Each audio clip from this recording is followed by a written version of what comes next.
नमस्कार, मैं हूं खुशबू कुंभट और आप सुन रहे हैं राजस्थान सुपरफास्ट न्यूज। तो आइए बढ़ते हैं आज की ताजा खबरों की ओर।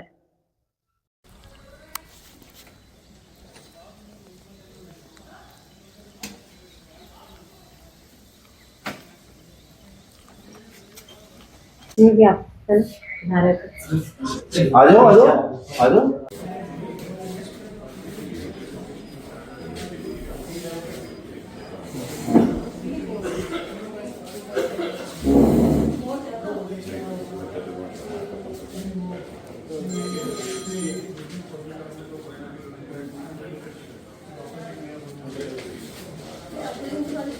राजस्थान सुपरफास्ट न्यूज से मैं आनंद कल्ला। बात स्वास्थ्य जगत की, और कहते हैं कि पहला सुख निरोगी काया, फिर धन और माया। और जहां उम्मीद क्लब की बात आती है और अहमदाबाद की जॉयडिस की, तो बिल्कुल इनके संयुक्त तत्वाधान के अंदर आज जहां कार्यक्रम आयोजित हो रहा है, चेकअप हो रहा है, और हमारे साथ कन्वीनर के रूप में उम्मीद राज जी जैन साहब हैं और डॉक्टर प्रियंका सिंह भी है। हम उम्मीदवार जी से जानना चाहेंगे कि आज का ये जो कार्यक्रम रखा गया है किस रूप में रखा गया है, कौन कौन से डॉक्टर हैं, उनके बारे में जानना चाहेंगे। नमस्कार जोधपुर। वर्तमान परिप्रेक्ष्य में जिस तरह से कार्डिक अटैक, कार्डिक अरेस्ट और ब्रेन स्ट्रोक के मामले बढ़ते जा रहे हैं और जिस तरह से कोई एज का क्राइटेरिया नहीं रह गया है, तो ऐसी सिचुएशन के अंदर हमें जागरूक होना पड़ेगा। हमें उन सब सिस्टम को, लक्षणों को देखना पड़ेगा जिसको हम सामान्यतः ओवररूल कर देते हैं, और उस गलतफहमी में हम उन सब चीज़ों के शिकार हो जाते हैं और अकाल हम कोई ऐसी दुविधा में फंस जाते हैं। तो इसी परिप्रेक्ष्य में उम्मीद क्लब और जायडस हॉस्पिटल के संयुक्त तत्वाधान में आज यहाँ उम्मीद क्लब प्रांगण में पूरे दिन का कार्यक्रम रखा है, जिसमें कार्डिक सर्जन संदीप अग्रवाल और फिजिशियन थानवी जी और दिनेश जी सैनी जो न्यूरो के विशेषज्ञ हैं, इनके सानिध्य में आज हमने ये कार्यक्रम आयोजित किया है। और सवेरे से 9:30 बजे से ओपीडी चल रही है,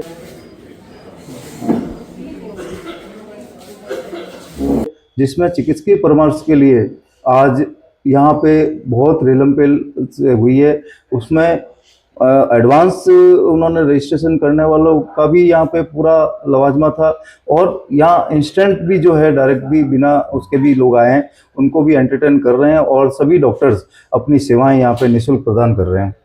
3 बजे हमने यहाँ जोधपुर के समस्त नागरिकों के लिए एक अवेयरनेस टॉक शो रखा है, जिसके अंदर इन डॉक्टर्स से हम ये सीखेंगे कि किस समय किस तरह से क्या लक्षण होते हैं, अटैक के क्या लक्षण होते हैं, और कार्डिक अरेस्ट के क्या लक्षण होते हैं, या न्यूरो में क्या क्या प्रॉब्लम हो सकती है। क्योंकि इसमें कई चीज़ें हैं, एक चीज़ नहीं होती है, और कई ऐसे ऐसे इश्यूज होते हैं जिसमें लेमैन उन सब सिम्टम्स को या उन सब चीज़ों को ओवररूल कर देता है, और उसको बहुत बड़ी कीमत चुकानी पड़ती है, उनके परिजन को कीमत चुकानी पड़ती है।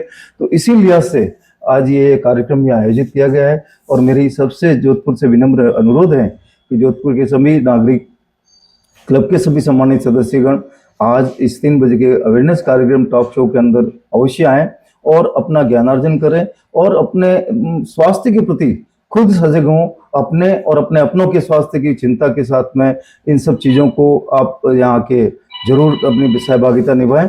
और इसमें जो भी आपको डॉक्टर से ओपन सेशन में भी आप जो है उसमें आप अपनी बातचीत रख सकते हैं। बिल्कुल, यहाँ जो आज रजिस्ट्रेशन हुआ और जिन लोगों की बात हो रही है वो जानना चाहेंगे। देखिए सर, कल जब हमने ये जब 4 दिन 5 दिन पहले जब इसका चालू किया था एडवांस रजिस्ट्रेशन, तो इसमें बहुत अच्छा रिस्पांस मिला, और लगभग 150 पौने 200 तो हमारे ऑन फोन ही पूर्व रजिस्ट्रेशन हो गए थे, और बाकी 25-30 अभी तक इंस्टेंट भी यहाँ पे पेशेंट दिखाने के लिए आए हैं।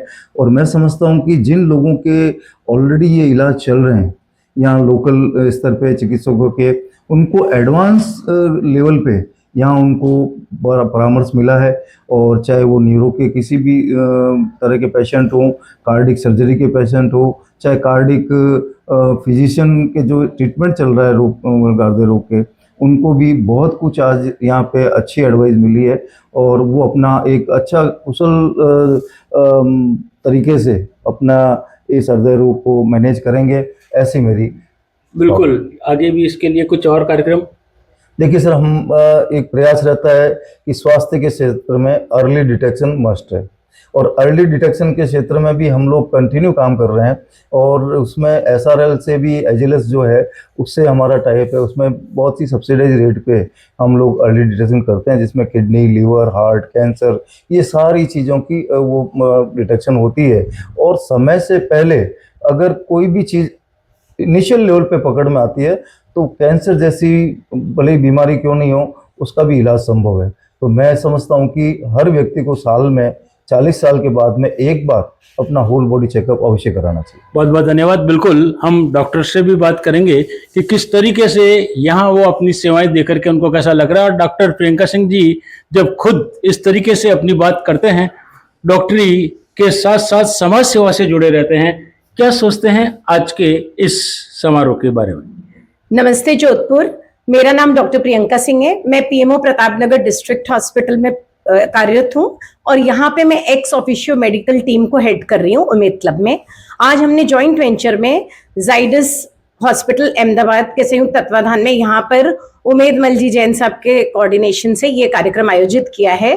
और जोधपुर के लिए बहुत सौभाग्य की बात है कि यहाँ पर तीनों senior specialist, cardiac surgeon, cardiac physician and neurologist अपनी सेवाएं यहाँ पर पेशेंट्स को दे रहे हैं, और एक हेल्थ अवेयरनेस टॉक शो भी यहाँ पर सबको प्रदान करेंगे, because prevention is better than cure. तो इस तरह के प्रोग्राम्स आयोजित होते रहने चाहिए आगे भी फ्यूचर में, इससे सभी जोधपुर के वासी लाभान्वित होंगे। बहुत बहुत धन्यवाद।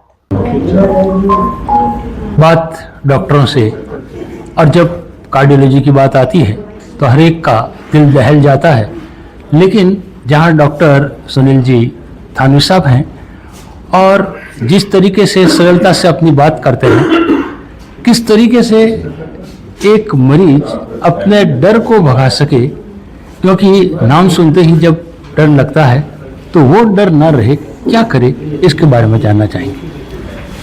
देखिए, मैं समझता हूँ कि जागरूकता होना बहुत ज़रूरी है। डर तब होता है हमारे को जब चीज़ें पता नहीं होती, गलत इन्फॉर्मेशन होती है। आपका नॉलेज जब डॉक्टरों से नहीं, व्हाट्सएप से या फेसबुक से होता है, जब ये जो मिस इन्फॉर्मेशन जब होती है दोनों तरीके से, कि या तो आप अपने डिजीज़ को अंडर प्ले कर रहे हैं, ओवर प्ले कर रहे हैं, तो दोनों कंडीशन में स्वाभाविक है कि हमें थोड़ा डर भी लगे, कन्फ्यूजन भी हो और क्लैरिटी ना हो। तो मैं समझता हूँ यदि कोई भी दिक्कत हो, कोई भी प्रॉब्लम हो, तो उसका निवारण के लिए, उसे क्लैरिटी के लिए इट इज़ इम्पॉर्टेंट कि आप अपने डॉक्टर से मिलें, टेस्ट करवाएं, ताकि मालूम पड़े कि इसका क्या पोजीशन है, वाकई आप किस रिस्क लेवल पे हो। तो एक बार वो क्लैरिटी आएगी, यदि रिस्क ज़्यादा है, उसका ट्रीटमेंट होगा, सोल्यूशन आएगा, तो ऑटोमेटिकली आपका इलाज कम हो जाएगा। और यदि आपका रिस्क लेवल कम है, तो अगेन जो डर की बात है या जो एक हेजिटेशन की बात है वो भी चली जाएगी। तो ये बहुत ज़रूरी है कि हम किस लेवल पे हैं, किस रिस्क पे हैं, उसका एक स्ट्रेटिफाई करना एक बहुत ज़रूरी है। डॉक्टर से मिलकर वो करना है। बिल्कुल, ये जो शुरुआत में मालूम पड़ता है कि क्या है, कैसे है, क्या ऐसे सिम्टम है जिसको वो देख करके सचेत हो जाए। देखिए, सामान्यतः हम लोग रिस्क फैक्टर प्रोफाइल देखते हैं कि जिन पेशेंट्स में डायबिटीज़ है, मेजस्फीता है, ओबेसिटी है, ब्लड प्रेशर है, जो लोग स्मोकिंग करते हैं, टोबैको कर लेते हैं, उन लोगों में सामान्यतः ये देखा गया है कि हार्ट के प्रॉब्लम ज़्यादा होते हैं। पर इस वक्त जो चीज़ चल रही है, इसमें हम लोग यंग पेशेंट्स को भी काफ़ी देख रहे हैं। मेरा यंगेस्ट पेशेंट जिसकी मैंने एंजियोप्लास्टी की है वो 23 साल का है, उसको कोई रिस्क फैक्टर नहीं थे। ऐसे केसेस में जेनेटिक्स है, फैमिली हिस्ट्री है, एक ओवरऑल लाइफस्टाइल है, जो पाश्चात्यकरण हो गया डाइट का, लाइफस्टाइल का, आई थिंक वो चीज़ें बहुत ज़्यादा प्ले करती हैं। तो एक तरह से मैंने कहा कि अवेयरनेस बहुत ज़रूरी है इस चीज़ के बारे में। आपको पता होना चाहिए कि भी किन चीज़ों से आपको हार्ट प्रॉब्लम हो सकता है और किन सिम्टम से हम बचें, समझें, वो भी ज़रूरी है। तो यदि आपको चेस्ट पेन, एक्सर्शन पे, दौड़ने पे, चलने पे सांस फूलना, छाती में घबराहट होना, पेन होना या हैवीनेस लगना, ये चीज़ें यदि हो रही हैं, पैरों में सूजन आना, थकान लगना, धड़कन कम ज़्यादा होना, तो ये सारे साइंस हो सकते हैं कि आपको हार्ट का प्रॉब्लम हो। ऐसे में जैसे मैंने बताया कि तुरंत अपने डॉक्टर से संपर्क करें, अपना रिपोर्ट करवाएं, तो चीज़ क्लियर हो जाएगी। बहुत बहुत धन्यवाद।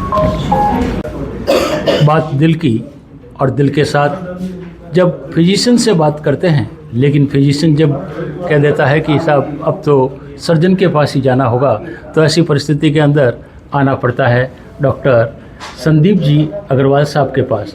बिल्कुल वो जो भय जब आपके पास आता है, क्योंकि कोई तो स्टेंट लगा देते हैं, कोई कुछ कर लेते हैं, लेकिन उसके बाद जब हार्ट की सर्जरी की बात आती है तो एक भय से मुक्त होकर के और अपने जीवन को बिल्कुल, क्योंकि जब आप सर्जरी कर देते हैं उसके बाद तो बिल्कुल ठीक तरीके से वो जीता है, लेकिन उस समय जो उसकी मानसिक स्थिति होती है उसके बारे में वो क्या ऐसा करे कि जिससे कि उस मानसिक स्थिति से निकल सके। नमस्कार।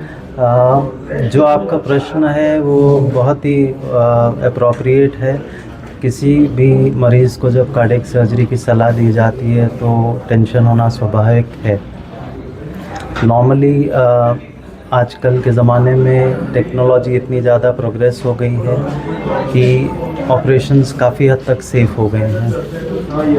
नॉर्मली कोई भी मरीज़ ओपन हार्ट सर्जरी के लिए, चाहे वो बाईपास सर्जरी हो या वाल्व रिप्लेसमेंट हो, जब हमारे पास आते हैं तो हम उन्हें रिस्क 1% 2% का समझाते हैं।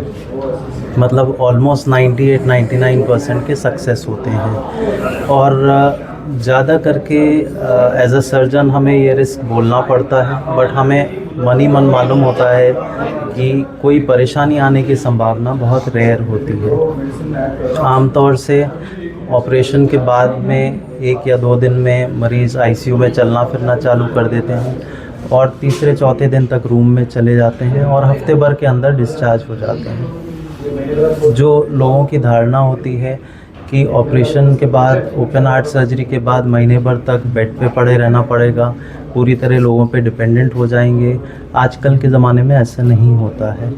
नॉर्मली जब हम डिस्चार्ज करते हैं तो वो अपनी देखरेख खुद कर सकते हैं और 1-1.5 महीने में पूरी कंप्लीट रिकवरी हो जाती है। एक बार रिकवरी होने के बाद वो अपना जीवन नॉर्मली व्यतीत कर सकते हैं। जो भी उनके पहले के जॉब प्रोफाइल थे वो सब कर सकते हैं। फिज़िकली जितना ज़्यादा एक्टिव रहेंगे उतना ज़्यादा बेनिफिट सर्जरी का होता है। तो आज के ज़माने में डरने की ज़रूरत नहीं है सर्जरी से। किसी को भी अगर सर्जरी की सलाह दी गई है तो उसे पॉजिटिवली लेना चाहिए और इससे पहले डैमेज ज़्यादा बढ़े, हार्ट को डैमेज, नुकसान हो या उनकी ज़िंदगी पूरी तरह से ख़राब हो, ये चीज़ करानी चाहिए। तो आई थिंक सेफली कराई जा सकती है अच्छे सेंटर्स में। बहुत बहुत धन्यवाद।